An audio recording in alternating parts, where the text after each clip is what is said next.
habang buhay pa, bibili kayo ng kabaong at i-stock nyo sa inyong bahay para i-serve? Wala ho. Dahil maisip natin ako, mamamatay ako. Ilan sa inyo dito ang may St. Peter plan na? Siguro iba, meron na. Alam nyo, pag kumuha kayo ng St. Peter plan, nagdadasal po ang mga empleyado ng St. Peter plan na pahabain ang inyong buhay. Kasi binabayad nyo, ini-invest pa nila. Kaya bumili na kayo ng St. Peter. Ilan sa inyo, o may lupa, o may kolumbaryong, o may lupa sa simenteryo.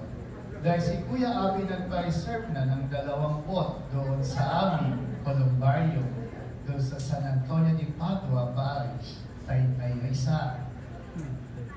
Siguro iba sa inyo, ayaw pa. Kasi nagpapaalala sa atin na lahat tayo ay mamamatay.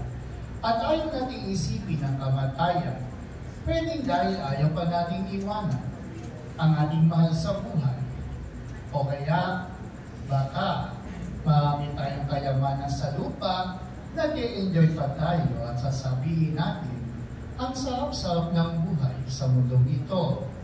O di kaya, iba sa atin, kaya takot mamatay dahil meron pa kasalanan na hindi napagsisisihan at baka mapunta tayo sa impyerno at hindi sa kalangitan.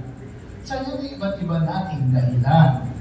Ngunit bilang mga Katoliko o mga Kristiyano, alam po natin ang ipinapahayag sa atin ni Kristo na sa kanyang pagpapakasakit at pagkamatay sa krus ay naligtas niya tayo sa kasalanan at sa kamatayan. Alam natin na muli siyang nabuhay. Alam natin na mayroong langit, mayroong buhay na walang hanggan sa langit.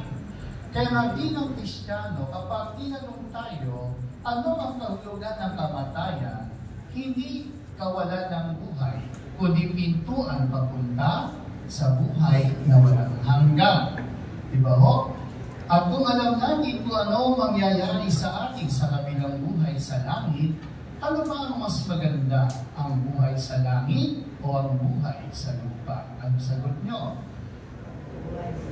O, buhay sa langit. Pero bakit tayo natatakot mamatay? Diba? Kasi pag nagtatanong ko sa mga parishioners ko, ilan ang gusto pumunta sa langit, lahat ay tataas ng kamay. Eh may kasunod, sino gusto pumunta sa langit ngayon din? Ang nagtataas ng kamay ng mga 80 years old above. Oo. Tapos yung sinikoy ko po, no, na 93 years old sa parokya ko, alam niyo po ang tanong niya sa akin, Father, nakalimutan na ba ako ng Diyos? Kasi nga, lahat ng kanyang mga kaibigan, patay na. At sabi ko sa iyo, magpasalamat ka, dahil pati ang kaaway mo, patay na rin. Kaya wala siya, kagalit. Yun lang yung maganda pag umiidad ka ho. Diba ho? Kaya maganda ho, ang pagtingin natin sa kamatayan, ganito, Lord, hindi po ako natatakot mamatay. Dahil alam po, may buhay na walang hanggan kang inaalay o binibigay sa amin. Subalit, Lord, hindi naman ako nagmamadali mamatay. No? Kaya kung paabutin niyo po, Lord, na 100 years old, salamat po, meron akong 100,000. Kaya lang yung ating alam. Kung hanggang kailan ang ating buhay, ngunit maganda ho na maliwanag sa atin na lahat tayo ay papunta sa kamatayan. Ang ating mga parishioner nagsisimba everyday, more than 50 ho, no? Isa hanggang 100, halos lahat silang senior citizen. Sabi ko sa kanila, na huwag tayong matatakot, no, na pag sinabi na mga senior citizen kayo. Kasi yan mo yung katotohanan. Si Sister Margaret Masaya, umabot sa atin siya 70 kasi ang survey po talaga, kapag lalaki ka, ang average na namamatay sa buong mundo ng edad ng lalaki ay 60, ang babae 70. Dito siya umabot ng 70. Wala pa ho siyang bonus. No? Pero yung mga 70 above dito, ng mga babaihan, bonus na po yan. Yung mga kalalakihan na 60 above, bonus na yan. Ngunit huwag niyong kalimutan, pag ganyan ang edad niyo, malapit na rin kayo. Diba? Ngayon, ang tanong, nakakatakot ba? Oo. Sana ho, hindi ho tayo matakot.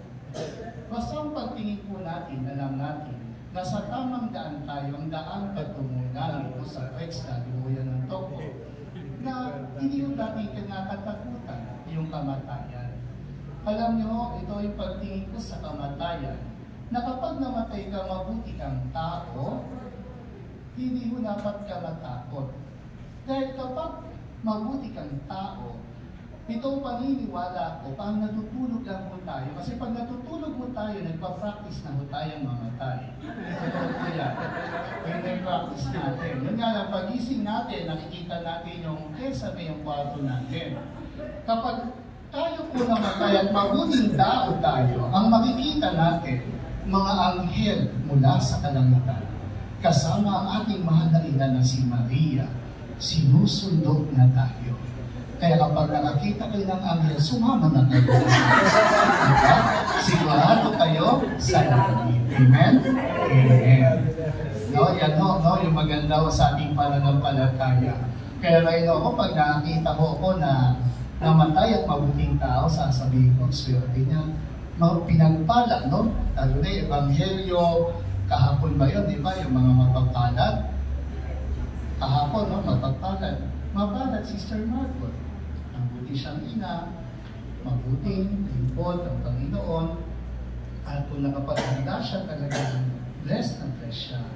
Dahil alam natin, tapos na rin ang kanyang mga paghihirap, mga pagsubok o problema sa buhay.